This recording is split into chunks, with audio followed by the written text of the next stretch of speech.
Obviously, India's 2025 World Cup win was historic, but if there's anywhere we're going to tangibly see that shift, it's going to be in the WPL. And lucky for us, the WPL 2026 season just started this Friday, so I'm here to catch you up on everything you need to know for what might prove to be the most exciting season yet. Hi, I'm Nandita. Happy 2026 and welcome back to the Delhi Set Girls Show. In case you don't know, the Women's Premier League is India's top women's T20 franchise competition, now entering its fourth season. Just like the IPL, it brings together the best domestic and international talent in fierce competition.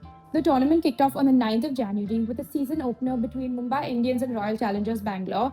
And unfortunately, Mumbai Indians lost, but RCB played a humdinger of a match. And the tournament ends on the 5th of February. It takes place across Navi Mumbai and Vadodara. 5 teams play a double round robin, so each franchise will get plenty of games before the playoff stages. No points for guessing who I'm supporting, but let's start off with Mumbai Indians because unfortunately for everyone else, they are still the standard. This is a well-oiled, well-organized team. They always seem to have a plan A, plan B, and then plan C. Everything revolves around Harmanpreet Kaur and Nat Sivabrant. But Harmanpreet is still the tactical and emotional leader of this side, the player who decides when Mumbai accelerates and when they absorb pressure. But Nat Sivabrant is the engine. She bats in any situation, bowls in any phase, feels like it's a final every game, and basically allows Mumbai to stay calm even when things wobble. Then you add Hayley Matthews and Amelia Kerr, which honestly feels unfair. Matthews gives them brutal power in the power play and a bowling option when things need tightening. Kerr controls the middle overs like few others in the league and quietly fixes innings with a bat. What makes Mumbai scary though is that they rarely depend on one hero.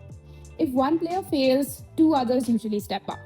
The only real question for 2026 is whether anyone can actually disrupt their rhythm over a full season because talent-wise and balance-wise, they're still ahead of the pack. RCB are the emotional opposite of Mumbai. When Mumbai are clinical, RCB are cinematic. This team is built on moments, stars, and vibes. And when it clicks, it is electric.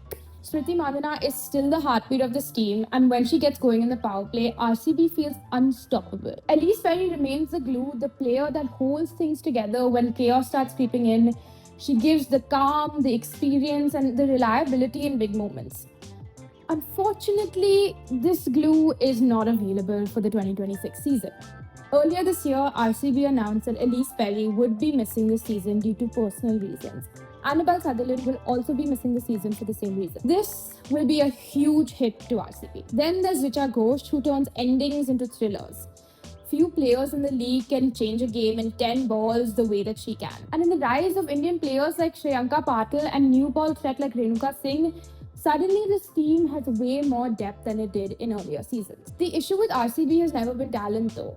It's consistency. When the top order fires, they look like champions. When it doesn't, they unravel quickly. 2026 is really about whether RCB can stop living on extremes and start winning the boring games too. And now Delhi, the almost team in the league. Always there, always competitive, but always just falling short. And that history hangs over them as they go into the 2026 season. This team is built around strong Indian batters. Shafali Verma at the top brings chaos and momentum. Jemima Rodriguez, their new captain, brings control and fluency in the middle. And just coming off that World Cup win, she's going to be on fire. Their senior internationals keep things tactically sharp. Marzan Kapp is absolutely central to Delhi's plans. She bowls when things are tight, bats when things are slipping, and often does the unglamorous work that wins matches. Their overseas all-round options give them balance, and their fielding is consistently among the best in the league. Delhi don't lack quality. What they've lacked is killer instinct in knockout moments. If they can find that edge, this is a team that has been good enough to win a title for a while now. They've consistently made it all the way to the end. It's just that last finishing moment that is going to make the difference. Gujarat Giants are the wild card. This is a team that has clearly gone through a rethink, leaning hard into the overseas all-rounders and hoping that combination finally brings cohesion. Beth Mooney gives them stability at the top, which they desperately need. Ashley Gardner is the engine, the player around whom everything rotates. She bats, she bowls, she fields, she leads the energy in the group, and often feels like the Giants' entire mood barometer. Sophie Devine adds the power and experience, and Harleen Deol plays a crucial role in holding the Indian batting together. They can outmuscle teams, dominate phases, and overwhelm opponents. I feel like I'm seeing this a lot, but the problem has been consistency, especially in the Indian domestic core. 2026 feels like the season where we finally find out if this rebuild was worth it or if more changes are coming. UP Warriors are chaos but control chaos.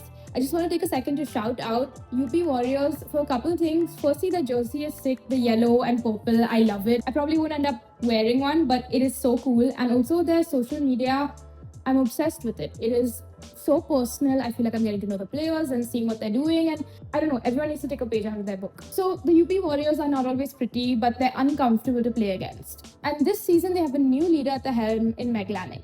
She obviously has experience in leadership at the Delhi Capitals, but she needs to break her curse of choking at the end. Deepti Sharma is at the axis of this helm. Everything flows through her. She dictates the tempo, controls the middle overs, and quietly does whatever the situation demands.